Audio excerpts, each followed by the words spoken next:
I am back, and so is she. Who? The co wife of my husband is back. Yes, the co wife is back. So you married the love of your life and his mom. Congratulations, you are in a throuple now. There she is. Guys, meet Linda. She carried him for 9 months and will remind you for the rest of your natural life.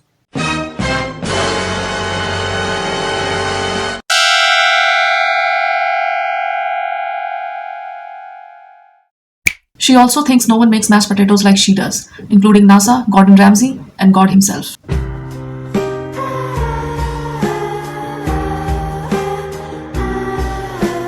Oh, look, she's redecorating my living room again and she brought her own throw pillows.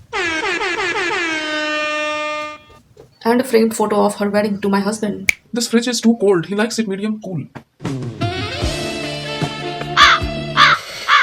I don't understand why have you kept this dog in the house. There is hair everywhere.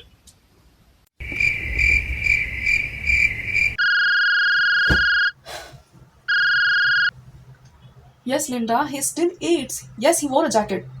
No, I didn't let him die in his sleep. Thanks for checking. If your mother in law treats your husband like a man child king, just remember she raised him. But you have the Wi Fi password. And remember, just hide the spare key. Never share your password, not even to your husband. And stay strong and never, ever compliment her potato salad.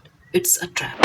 What's the worst your mother in law has ever told you or done to you? So, those who are married, please comment down below. Let me know what's the worst your mother in law has ever told you or done to you. I am not yet married, neither am dating anyone. I'm still single, you guys. I think I'm spared for that part as of now. So, we are going to check out today what's the worst your mother in law has ever told you or done to you. And we are going to check out some of these Reddit stories and just see what it's like. We have the first one here. My son is getting a bit fat. Maybe I should say something to him. It's different with you. You were fat. You were fat so well. Oh my god. This is like on next level, guys, because fat shaming somebody, your son is getting fat, so it's okay, but it's bothering you. But your daughter-in-law is fat, so that's not bothering you because she wears the fat very well. This is like trauma, long-term trauma. If somebody had to say that to me, seriously, I would be crying my eyes out because I'm really sensitive to these contents. Not that I'm supporting being fat, because I struggle with that too, and I'm like, every day is a challenge for me. Every day I'm trying to lose something and I'm losing bit by bit, so I'm kind of like, celebrating that almost every day. All right, so fat shaming is really like traumatic, but I mean, commenting somebody, if somebody has lost their parents, mother or father, and commenting indirectly for their loss in a bad way is the worst. Like, worst kind of human being on this earth would also like think before speaking such things. Like, especially to somebody who has lost somebody, right, their father or mother, and comparing that you have not lost the father or mother, so you are like much like better and more, I don't know, more favored in a way. So we have this comment here where a daughter-in-law told about her mother-in-law that to her 9 kids on Father's Day, everyone be nice to OP today. She doesn't have a father. That too on a Father's Day. Like, she doesn't have a father, so everybody be nice to her. I have one. Everyone technically has one, right? Seriously, like, how low can you get? How low can you get in this? Because you're checking like, I have one, everyone has, right? OP doesn't have father, so please be kind to her. As if fatherhood or father is an object. Like, okay, she doesn't have this, so please be kind to her. We can share or give it to her. Everybody else has, so we are like much above, much better in the hierarchy. This is whole new level. This is so mean. I mean, I know that mother-in-laws are like pretty obsessed with their son-in-law, sorry, son, and I don't know, maybe son-in-law as well, because in some cases they are also obsessed with son-in-law. So this is getting way out of hand. I don't know why is it that obsession is there. That child is your child from your husband. Like, that child is not your husband. Like I said, is never going to be her husband. It's your child, right? Another thing is that mother-in-laws, they get pretty sensitive if they find out that the daughter-in-law is pregnant or is expecting, be it throughout the pregnancy or after they have already given birth to a child. They are like extra sensitive about their own child, that is their own son, the father of the child.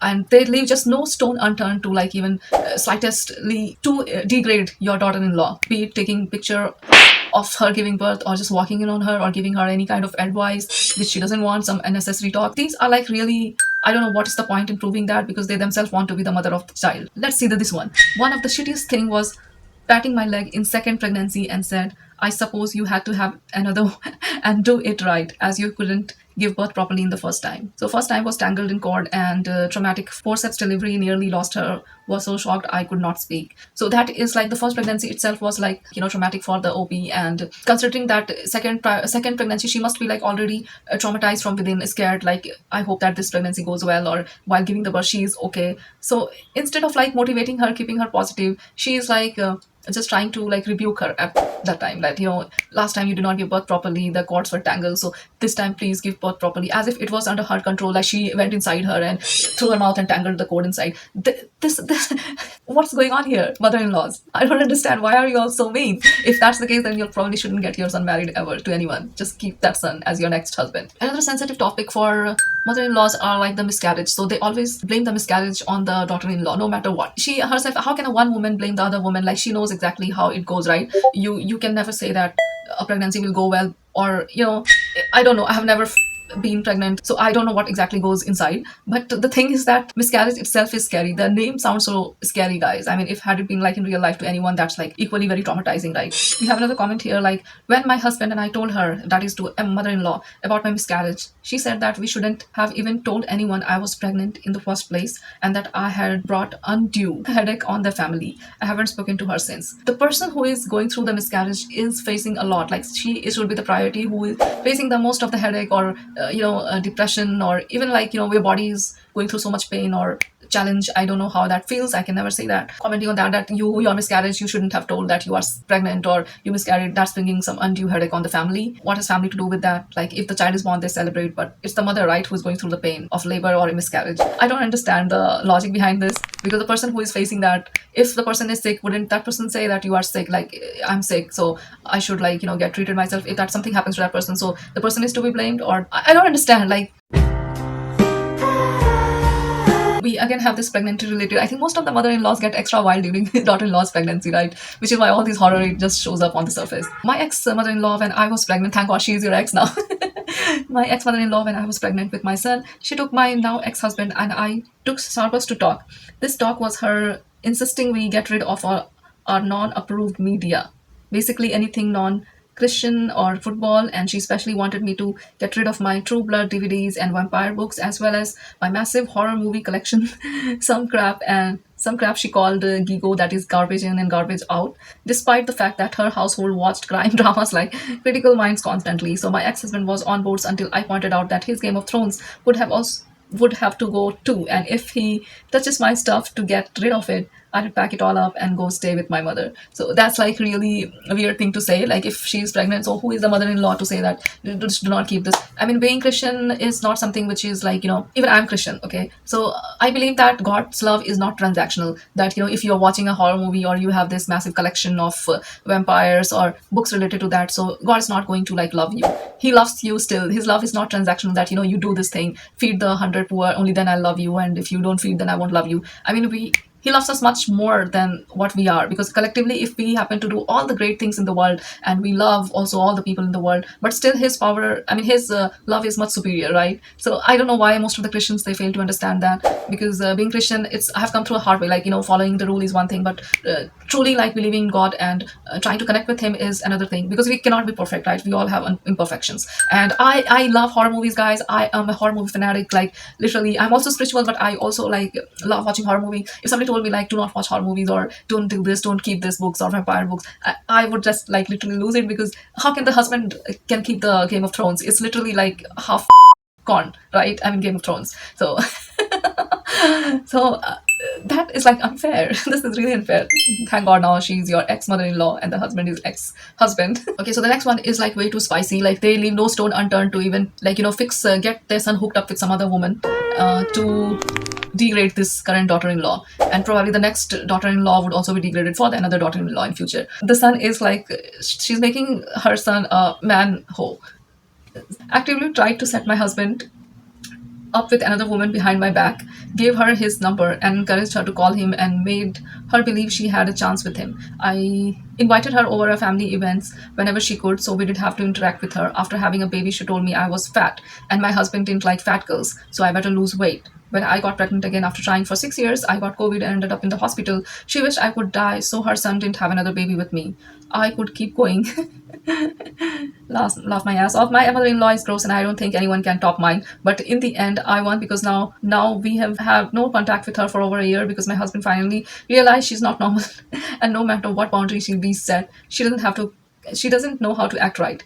So we have never been happier. Correct, like rightly deserved, because this is seriously bad. Like, trying to break the home of somebody, like homewrecker, like purposely trying to hook another woman to your married son. And already, I'm guessing they have been married for more than 6 7 years, because she got pregnant again after 6 years. So that is like way too long time. I mean, to break somebody's marriage. I mean, already into 6 7 years of marriage and already having like two child, and then instead of loving your grandchildren, instead of like doing something else, you are just trying to fix your son, still hoping that he'll get married to somebody else. Like, I don't understand. The mother-in-law, father-in-law, they have already like lived their life.